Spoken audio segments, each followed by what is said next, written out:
नमस्कार दोस्तों, आप लोगों का हमारे चैनल केवटी क्लासेस में बहुत बहुत स्वागत है।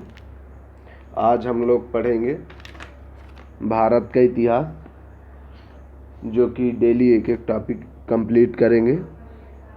तो भारत के इतिहास में आज हम पढ़ेंगे इतिहास के बारे में, जो कि महत्वपूर्ण केवल जानकारियाँ पढ़ेंगे जो हमारी होने वाली परीक्षाओं की दृष्टि से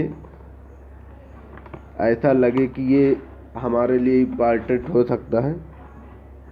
तो जो भारत का इतिहास है, ये उत्तर से हिमालय से लेकर दक्षिण में समुद्र तक फैला यह महाद्वीप है, एक जो उपमहाद्वीप भारतवर्ष के नाम से ज्ञात है, जिसे महाकाव्य तथा पुराणों में भारतवर्ष अर्थात भारत देश के नाम से जाना जाता है।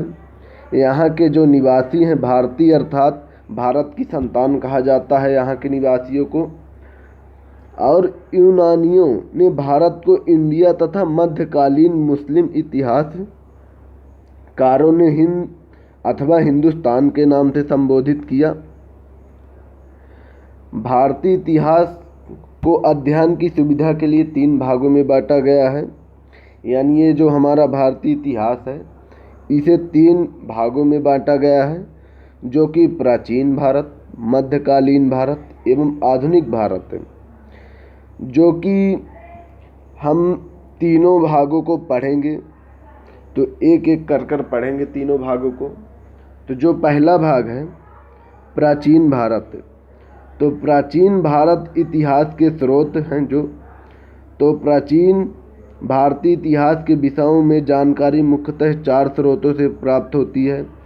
जो पहला स्रोत है हमारा धर्म ग्रंथ है, दूसरा स्रोत ऐतिहासिक ग्रंथ है, और तीसरा स्रोत जो है विदेशियों का विवरण, और चौथा स्रोत जो है पुरातत्व संबंधित साक्ष्य है।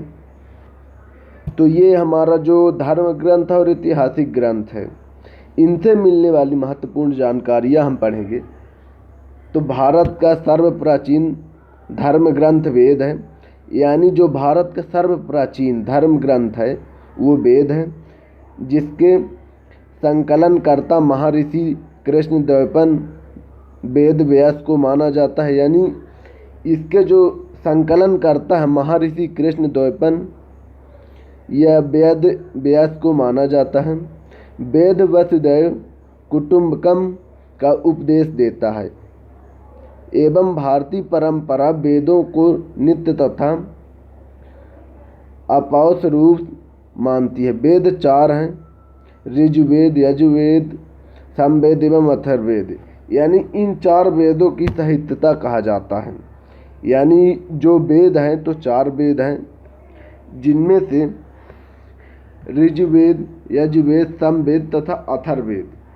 तो हम लोग धर्म ग्रंथ एवं ऐतिहासिक ग्रंथ से मिलने वाली महत्वपूर्ण जानकारियाँ पढ़ें, जिससे हमें धर्म ग्रंथ से वेद मिला, जो कि वेद 4 होते हैं।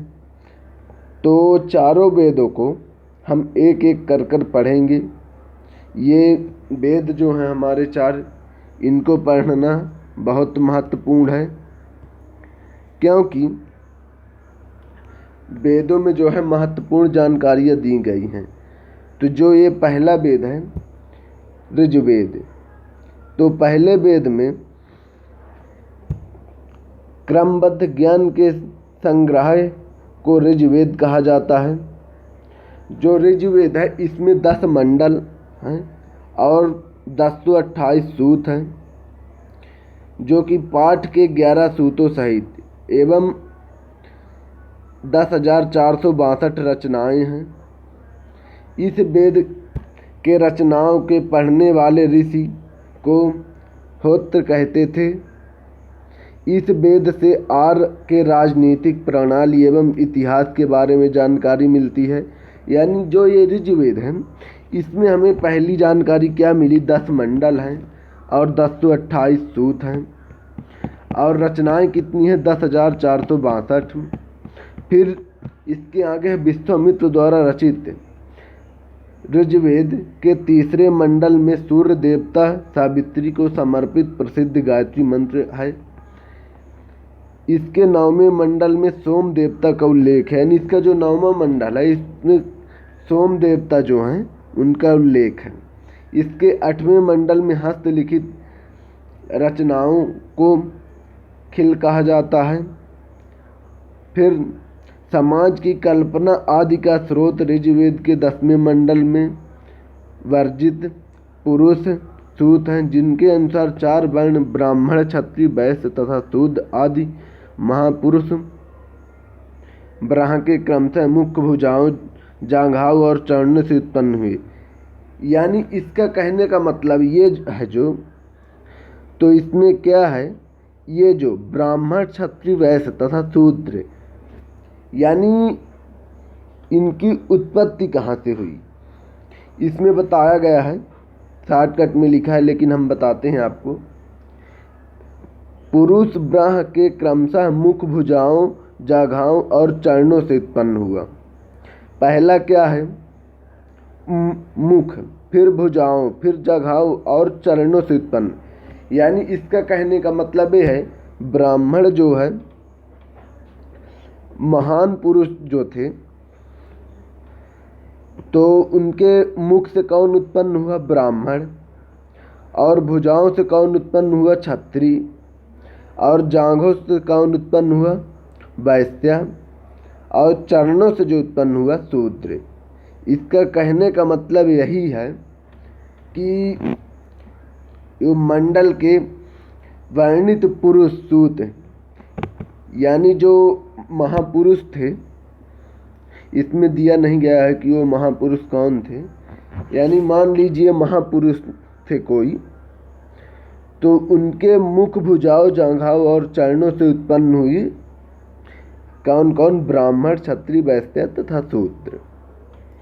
तो ये हमारा यहाँ से ऋग्वेद खत्म होता है। इसी के साथ आज का टॉपिक कंप्लीट। अगले दिन हम लोग पढ़ेंगे अगला वेद। धन्यवाद।